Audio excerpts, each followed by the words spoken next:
Bonjour chers élèves, j'espère que vous allez bien, j'espère que vous êtes en bonne santé et j'espère que vous n'avez pas vraiment abandonné. Sincèrement, je l'espère de tout mon cœur. J'espère vraiment savoir que vous, malgré tout ça, vous êtes en train de continuer votre apprentissage.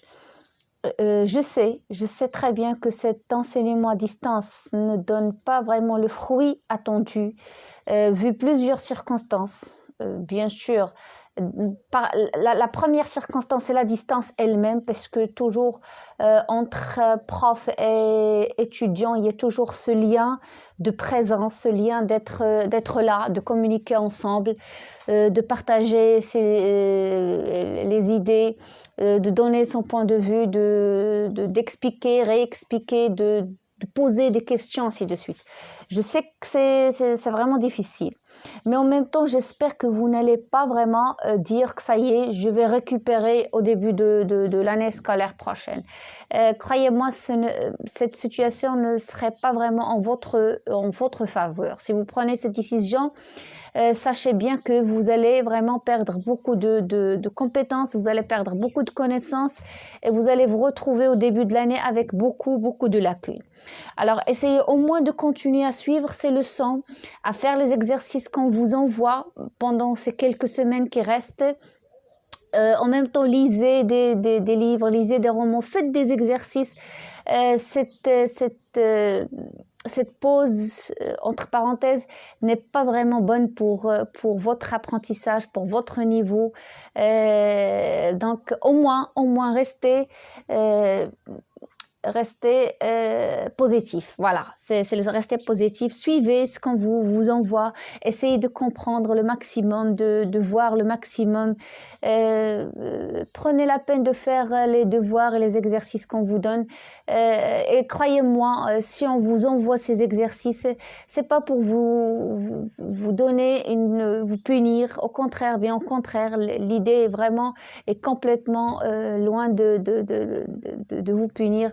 Mais parce qu'on sait très bien que si vous ne travaillez pas, si vous arrêtez d'étudier, alors là, on serait vraiment face à de sérieux problèmes. Surtout vous êtes les élèves de la deuxième année, donc l'année prochaine, c'est la troisième année.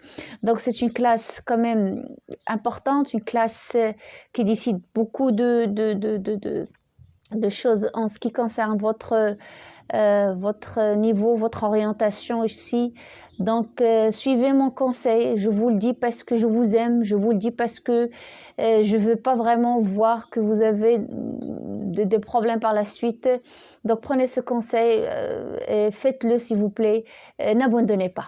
L'essentiel, n'abandonnez pas. Lisez au moins quelque chose. Faites au moins des exercices. Suivez au moins quelques leçons. C'est mieux que ne rien faire. Attention, si vous allez abandonner, donc vous allez arrêter d'étudier pendant plusieurs mois, si on peut les compter.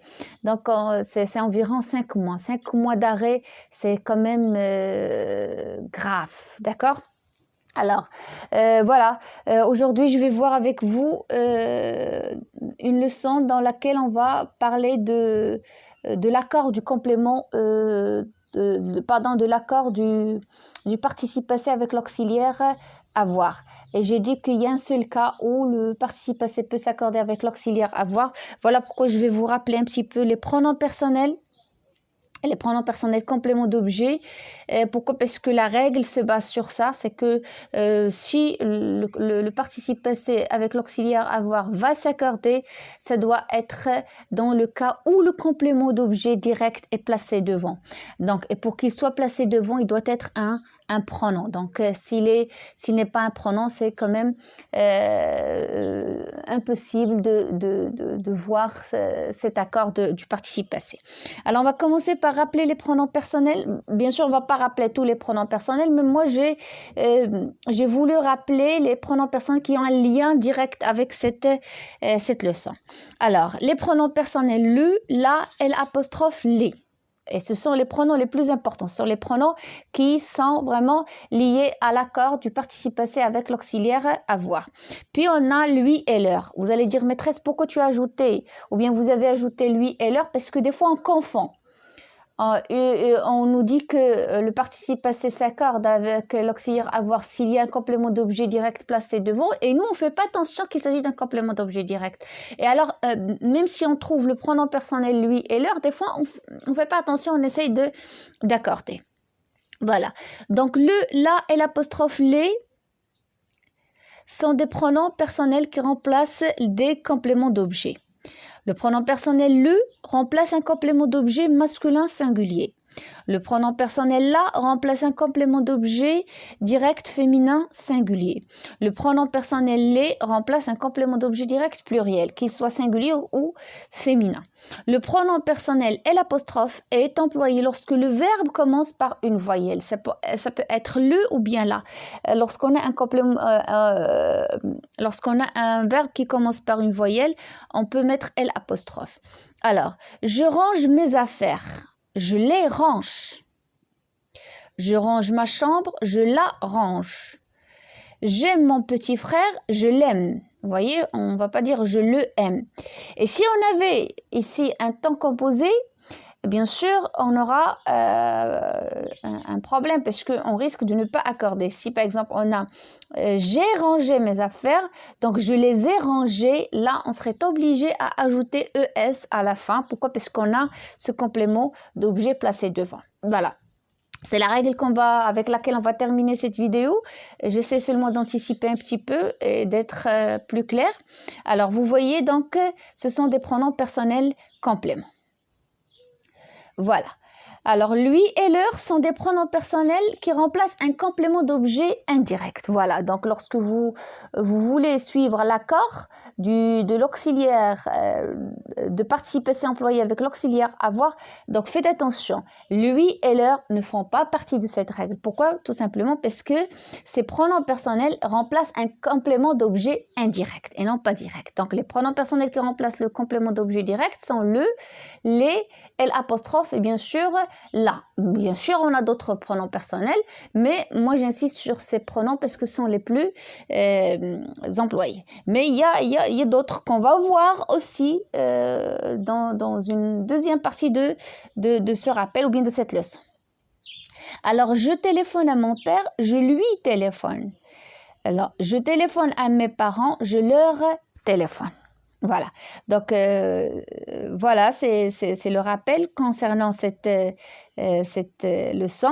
Donc, il faut reconnaître les pronoms personnels, le, la, l'apostrophe et les comme étant des pronoms personnels qui remplacent un complément d'objet direct, alors que lui et leur, ce sont des pronoms personnels qui remplacent un complément d'objet indirect. Il y a d'autres pronoms, je le répète, il y a d'autres pronoms qui remplacent le complément d'objet, qu'il soit direct ou indirect. D'accord? On va les voir par la suite. On va aller quand même doucement. Il faut vraiment fixer ces connaissances au lieu de se perdre.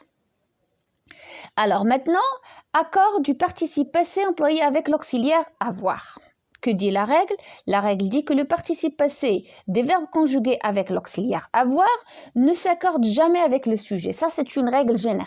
Il ne s'accorde jamais, c'est jamais, si jamais, mais attention, avec le sujet. Donc, avec le sujet, il n'y a pas l'accord entre le participe passé et le sujet si on a l'auxiliaire avoir. C'est pas comme l'auxiliaire être. D'accord? Si on a l'auxiliaire être, on accorde le participe passé avec le sujet.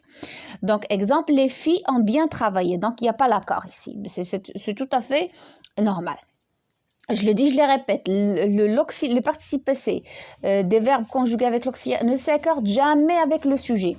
Même au cas où on a l'accord, alors on n'accorde pas avec le sujet. Faites attention, on n'accorde pas avec le sujet. Alors, le participe passé employé avec l'auxiliaire avoir s'accorde avec le complément d'objet direct quand celui-ci est placé avant l'auxiliaire. Là, c'est la condition. D'accord? Donc, le participe passé employé avec l'auxiliaire avoir s'accorde, bien sûr, avec regardez, c'est pas avec le sujet, mais il s'accorde avec le complément d'objet direct quand celui-ci est placé avant l'auxiliaire. Exemple, j'ai lu une histoire. Donc ici, une histoire, c'est le complément d'objet direct. Mais ici, on n'a pas accordé. Pourquoi? Parce que le complément d'objet direct est placé après l'auxiliaire avoir. D'accord? Donc, si le complément d'objet direct est placé après le participe, qui est conjugué avec l'auxiliaire avoir, donc là, on n'a pas vraiment, on ne pense pas l'accord, ni avec le sujet, ni avec le complément lui-même. Mais si je dis cette histoire, virgule, je l'ai lue. Alors, je l'ai lue. Vous voyez le L apostrophe qui remplace l'histoire? Normalement, c'est je l'ai lu. Mais parce qu'on a l'auxiliaire, avoir, donc on a dit je l'ai lu. Regardez ici, lu a pris un E. Un E, c'est-à-dire le participe passé s'est accordé avec le complément d'objet direct. Alors, ici, L apostrophe pronom personnel qui remplace le complément d'objet direct, cette histoire. Il est placé avant l'auxiliaire avoir. Le participe passé lu s'accorde en genre et en nombre avec le complément d'objet direct, cette histoire. Voilà, c'est le cas. Donc, on fait attention, si on a un pronom complément d'objet direct, alors là, on accorde. Quel que soit, c'est pas seulement le ou bien la ou bien les ou bien ça peut être me, ça peut être nous, ça peut être aussi un pronom relatif. Attention, si le pronom relatif que joue le même rôle, permet le même accord. Voilà la remarque. Le complément d'objet placé avant l'auxiliaire avoir peut être un pronom relatif, c'est le pronom relatif que, d'accord? J'ai fait quelques propositions que la direction a acceptées. Donc, que ici, c'est un pronom relatif qui reprend quoi? Il reprend quelques propositions, d'accord? Et donc, lorsque il est placé devant, donc la direction a accepté. Donc, la direction a accepté quoi? A accepté a accepté quelques propositions. Ces quelques propositions, la direction les a acceptées. Donc, j'ai fait quelques propositions que la direction a acceptées. Donc, ici, pourquoi on a accordé le participe passé avec l'auxiliaire avoir? Parce qu'on a le complément d'objet placé devant le verbe. Alors, le pronom relatif que précède l'auxiliaire avoir. Alors, dans ce cas, on doit accorder parce que le pronom relatif que, quelle est sa fonction? C'est un complément d'objet direct. Donc, c'est un pronom complément d'objet direct qui est placé devant l'auxiliaire. Donc, automatiquement, le participe passé employé avec l'auxiliaire avoir ici doit être accordé avec le complément d'objet direct. Ou bien, il va être un pronom personnel. J'ai fait quelques propositions et la direction les a acceptées. Et s'il est, c'est le complément, c'est le pronom personnel qui est un complément d'objet direct et qui précède l'auxiliaire avoir. Donc, automatiquement, on va accorder. Alors, j'espère que ce rappel vous est vraiment utile et je vais quand même essayer de faire pendant cette période des vidéos de cette façon, d'accord? C'est-à-dire, prendre une leçon et la rappeler surtout. Je vais essayer quand même pendant cette période pour vous aider un peu à garder votre niveau et à garder vos connaissances et à ne pas entrer au début de l'année avec beaucoup de lacunes. Je vais vous aider avec ces vidéos dans lesquelles je fais rappel à certaines règles d'orthographe ou bien de grammaire importantes qu'il ne faut pas oublier, que vous allez voir l'année prochaine. Donc, je vais faire quelques vidéos dans ce sens pour vous aider et bien sûr pour vous amener à garder votre niveau tel quel, au moins le garder tel quel, d'accord? Alors, j'espère que vous allez suivre mon conseil. J'espère que vous n'allez pas vraiment abandonner, comme je l'ai dit au début de cette séance. S'il vous plaît, mes chers élèves, s'il vous plaît, pour votre bien, continuez à étudier. De n'importe quelle manière, de n'importe quelle façon, continuez à étudier. Et si vous avez besoin de quoi que ce soit, si vous avez besoin d'un coup de main, donc vous pouvez laisser un commentaire, vous pouvez m'envoyer un message sur WhatsApp, vous avez déjà mon numéro, alors je suis là, je serai toujours là pour vous. Alors je vous souhaite une bonne journée, bonne chance, bon courage et merci pour votre attention.